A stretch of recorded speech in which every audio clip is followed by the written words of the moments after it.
Bueno, el tema no lo hemos tratado mucho en esta mesa porque a mí me parece estéril tratarlo así. ¿Cuál de los Así, temas, a hermano? lo loco. Estoy hablando del grupo de personas que ayer fueron al Ministerio de Educación a exigir de que la revocación de una política de género, que ahora se han inventado un término que le llaman disque ideología de género, que yo nunca había escuchado y que yo no sé cuál es la diferencia que me hace entre igualdad de género, que desde hace muchos años de manera muy legítima se está exigiendo igualdad de derechos, igualdad de oportunidades, igualdad de salariales entre hombres y mujeres, igualdad de personas que al final del camino lo que somos son seres humanos. Entonces, como seres humanos, igualdad de esos mismos derechos, hasta ahí eso es lo que yo he entendido toda mi vida y he defendido y he luchado y he peleado por esa igualdad de género. Por eso, desde la igualdad de género que nos hace seres humanos, nosotros tengamos los mismos derechos a partir de nuestras capacidades y de lo que nosotros podemos desarrollar. Y en eso yo creo que todos siempre hemos estado de acuerdo, que ahora se quiere distorsionar y que ahora, como incluso escuché en el día de ayer y por eso lo digo y hasta me espanto, se habla de que hablar incluso de igualdad de género cuando no se puede dar una explicación clara sobre el tema de ideología de género, se le tilda hasta de aberración. De cuando a dónde la igualdad de derechos entre hombres y mujeres, entre seres humanos de diferentes sexos, es una aberración. Siempre hemos estado claros que es un derecho y un derecho que se ha ido ganando incluso con la incorporación de las mujeres a los medios masivos de comunicación a partir de sus incorporaciones a las universidades, a capacitarse más y al final del día, bueno, pues le ha tocado jornadas incluso mucho mayor porque muchos varones han soltado algunas de las responsabilidades que toca y la mujer, que ya es un ente productivo vinculada a los medios de producción, pues ha tenido que asumir también otros roles, lo que ha sido una barbaridad. Pero eso hasta ahora lejos ha estado de ser una aberración como se ha querido O sea que vender, en vez de igualdad le ha ido peor.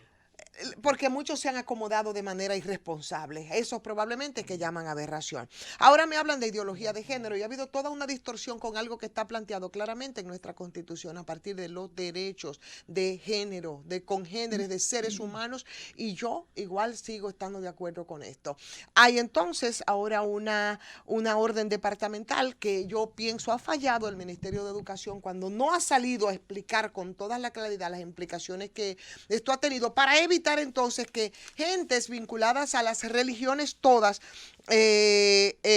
bueno, pues hagan las distorsiones hechas, porque sabemos muy bien cuál ha sido la posición de gentes de la Iglesia Católica respecto al tema, por ejemplo, de la educación sexual en las escuelas, de la prevención, en un país que como el nuestro tenemos una situación de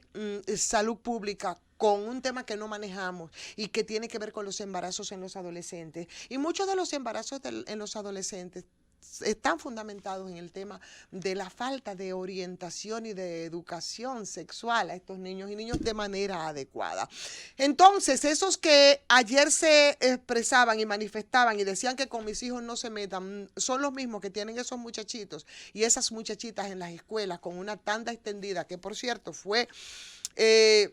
ha sido posible gracias precisamente a la lucha que tuvieron esos muchos sectores, una lucha social para que se implemente el 4% para la educación. Entonces, con sus hijos y sus hijas, que hemos sabido muchos casos también, no se meta, son esos mismos, con lo que se mete el ministerio y los tienes en tan extendidas en el colegio. Esa ordenanza que es muy reciente y que tiene el Ministerio de Educación que salir a explicar y que dispone la elaboración de un programa de educación de género, tuvo la virtud de despertar probablemente esos ruidos, unos ruidos de una oposición de la jerarquía católica y también algunos sectores protestantes, como de parte de los grupos de intelectuales y de maestros dominicanos.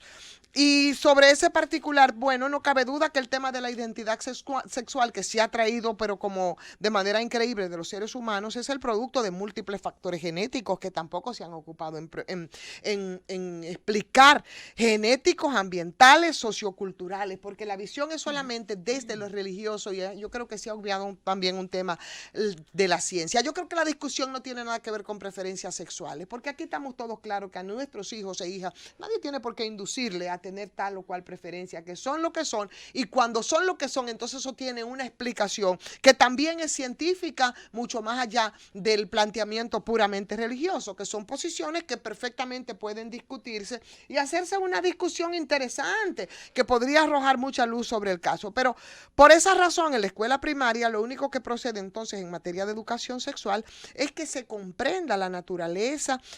sexual y los mecanismos de la fecundación humana y resaltarles el carácter estrictamente privado, señores, de sus partes íntimas frente a los demás, sean estos maestros, sean compañeros, sean parientes, sean curas, sean pastores, no importa. Entonces, los niños, las niñas, deben ser instruidos para que estos muchachitos, en caso de ser necesario, denuncien ante sus padres cualquier intento de violencia, de seducción, de acoso por parte de cualquier adulto, de cualquier compañero, así como aceptar la equidad de género. Yo creo que eso es una instrucción válida para estos niños. Entonces, ya en la adolescencia, señores, la educación sexual y de género debe dirigirse a hacer comprender que hay conductas sexuales que pudieran ser erráticas. Entonces, toda esta discusión, ya Josefina entra y aquí tenemos que parar, pero no sin antes puntualizar en 30 segundos, que por todo lo que se ha dicho con el tema de la homosexualidad, se da la misma variedad de conductas que entre los heterosexuales, porque se habla y se vincula a homosexualidad sin estar defendiendo absolutamente nada, el tema de la promiscuidad, el tema de la prostitución, de la estabilidad, del exhibicionismo, de conductas que son obsesivas, que son inhibidas, circunstancial, por falta de otras oportunidades, pero debemos contarle algo, señor. Eso se da también en la relación, en las personas que tienen que son heterosexuales. Entonces, es dentro de esos parámetros que entendemos debe definirse esa política de género en las escuelas, que no tiene nada que ver con ideología de género, un término que se han inventado para justificar la oposición histórica de la Iglesia Católica a la educación sexual en las escuelas. Llévatela.